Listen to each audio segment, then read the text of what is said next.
Génération in ou génération out. Nous allons lire un texte dans Ésaïe, chapitre 5, versets 1 à 7. Ésaïe, chapitre 5, versets 1 à 7. Au nom de Jésus. La vigne du Seigneur. Laissez-moi chanter quelques couplets au nom de mon ami. C'est la chanson de mon ami et de sa vigne. Mon ami avait une vigne sur un coteau fertile. Il en avait travaillé la terre, enlevé les pierres. Il y avait mis un plan de choix, bâti une tour de guet et creusé un pressoir.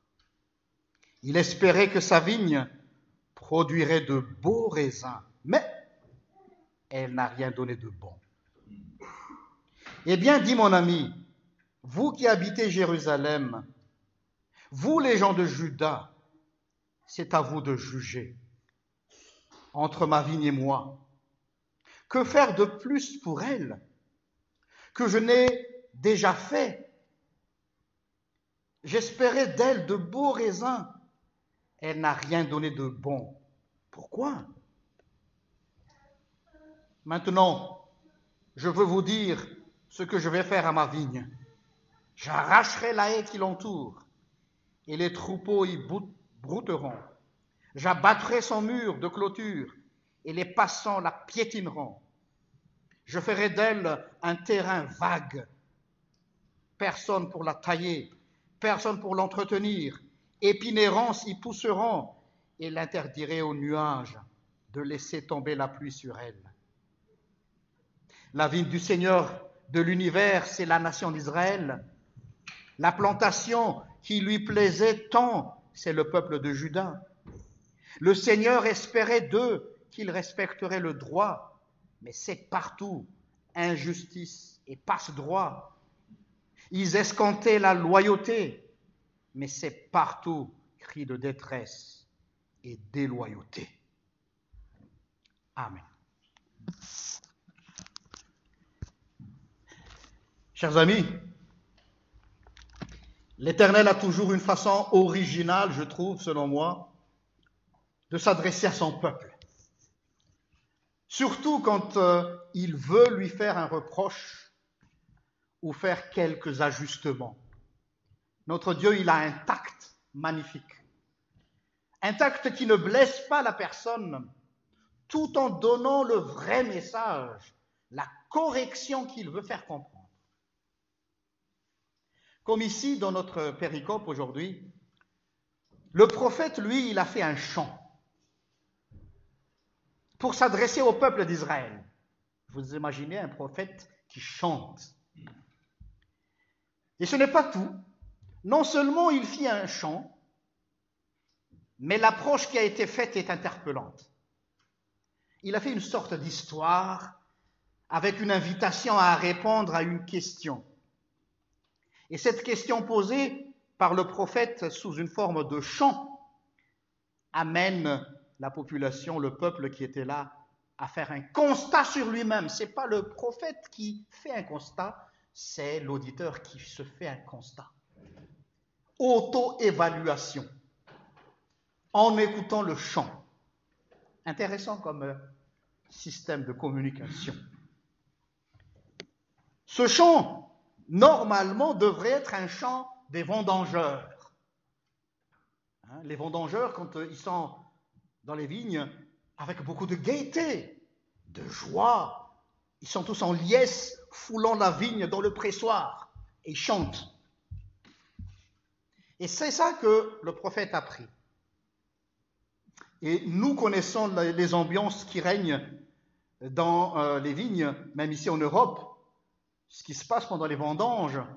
Chaque soir, tout le monde s'assied autour d'un feu, on mange, on boit, on rigole, on s'amuse.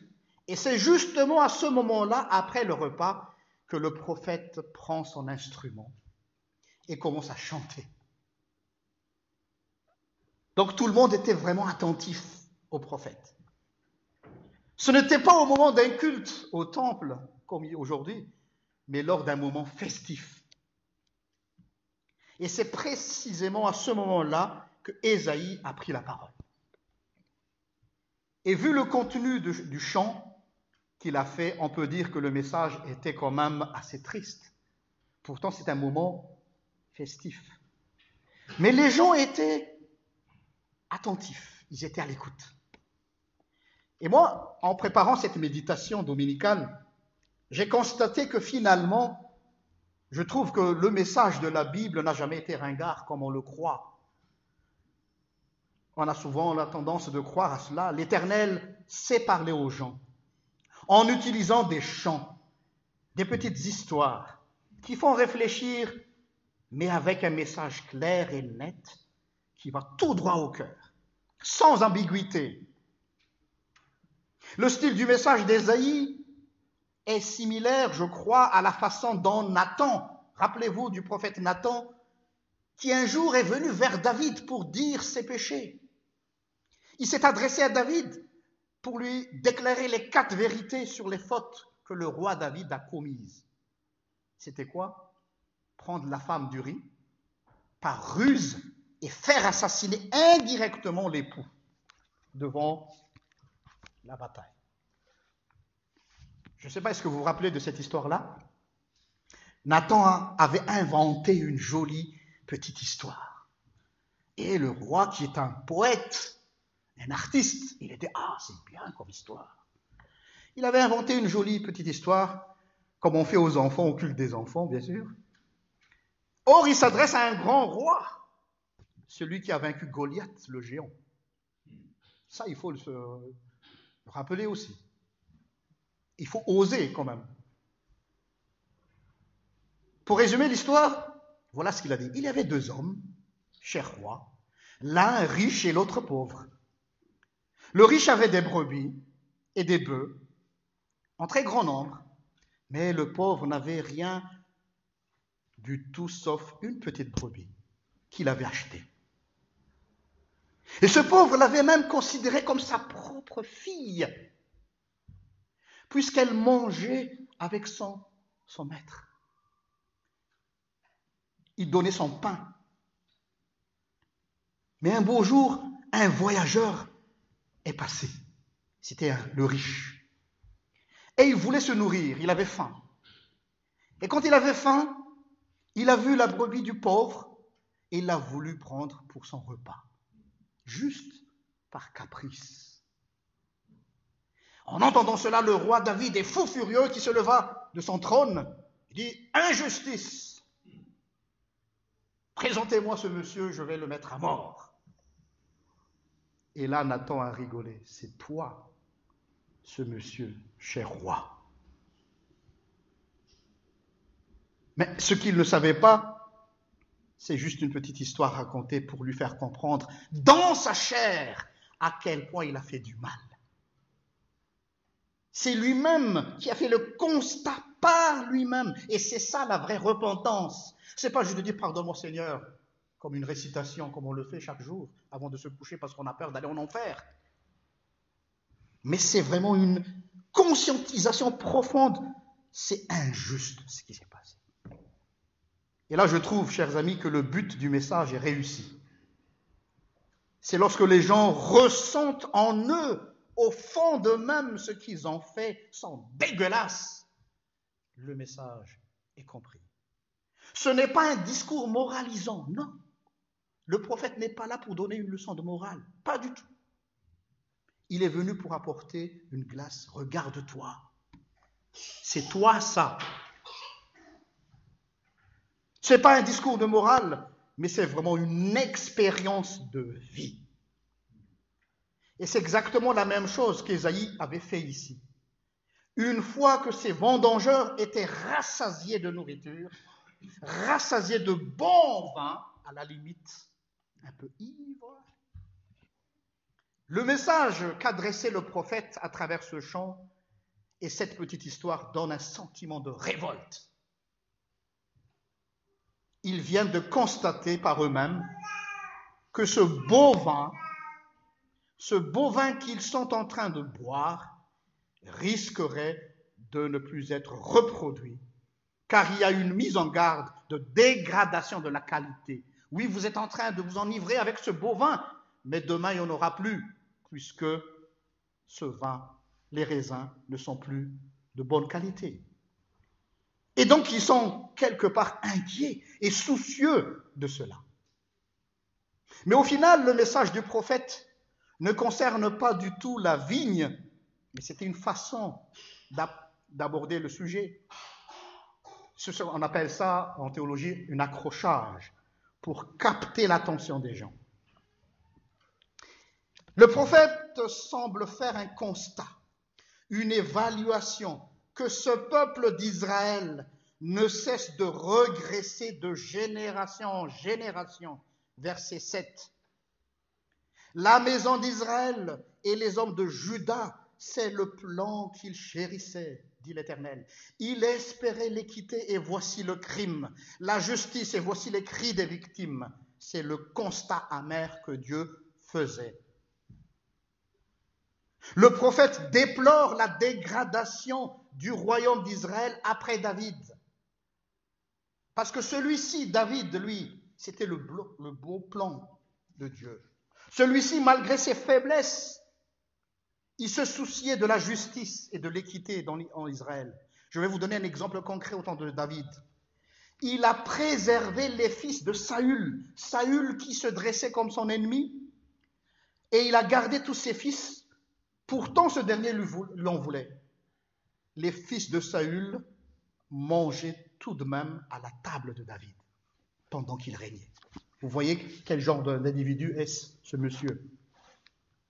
Mais après Salomon, Israël s'est déchiré en deux. Le nord, Israël, et le sud, Juda. Deux frères ennemis. Et ce n'est pas tout. Si vous lisez les livres des rois, des chroniques, les descendants de David qui se sont succédés n'ont fait que du mal et de pire en pire. Ils ont fait du mal à chaque changement de roi. C'est catastrophique. Parfois même, il y avait des rois qui ne régnaient que quelques jours. D'où le sens de la phrase du verset 2. Il y avait mis un plan de choix, c'est-à-dire David, ou un cépage de choix, pourtant le fruit est décevant. Comment ça se fait? C'est une plante de qualité que j'ai plantée. Or, les fruits étaient décevants. Et c'est le Seigneur lui-même en personne qui a dit, le Seigneur s'est choisi un homme, dans 1 Samuel chapitre 13 verset 14, le Seigneur s'est choisi un homme qui correspond à son désir, à son cœur. Il l'a désigné comme chef de son peuple, David. Voilà ce que Dieu voulait.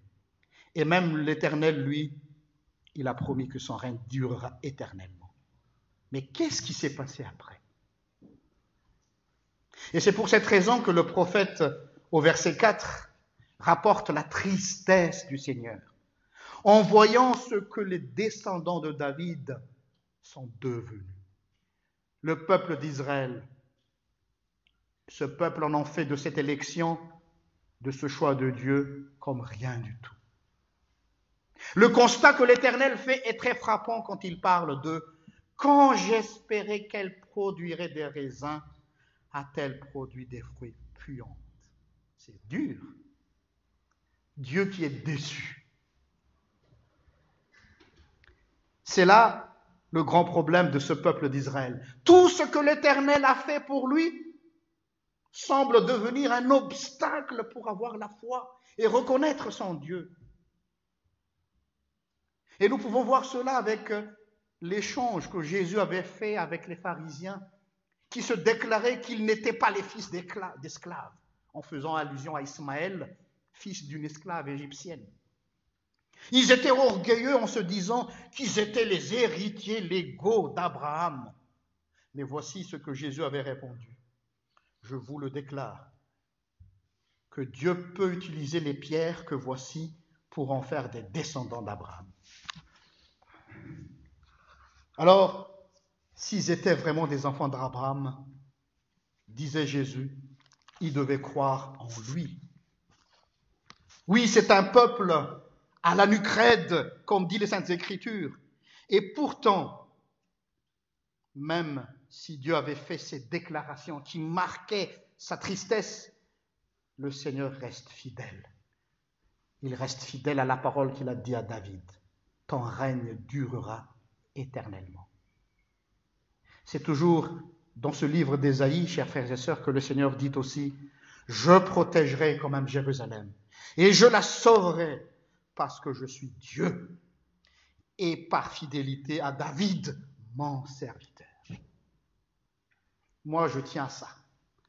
Si Dieu a fait alliance avec toi, il sera fidèle jusqu'au bout, jusqu'à ta génération future. Il se peut que nos enfants vont nous décevoir. Il se peut que nos enfants ne suivront pas l'exemple que nous avons donné. Mais moi, ce que je sais, Dieu est fidèle à David. Il aurait pu faire disparaître les deux petits royaumes, Benjamin et Juda, mais il dit, par fidélité à David, je protégerai Jérusalem. Et après le message de destruction, Dieu promet toujours la renaissance. Il utilise toujours des expressions sur la plante, bien sûr. Un rameau sort du vieux tronc de Jessé. Un rejeton pousse de ses racines. Ésaïe chapitre 11, verset 1. Et c'est qui ce rameau? Jésus-Christ. À travers cette génération qui était dure, difficile, un roi va naître. Et celui-là, il est bon. Même si notre génération est une génération inquiétante, Dieu est fidèle à l'engagement qu'il nous a fait. Amen.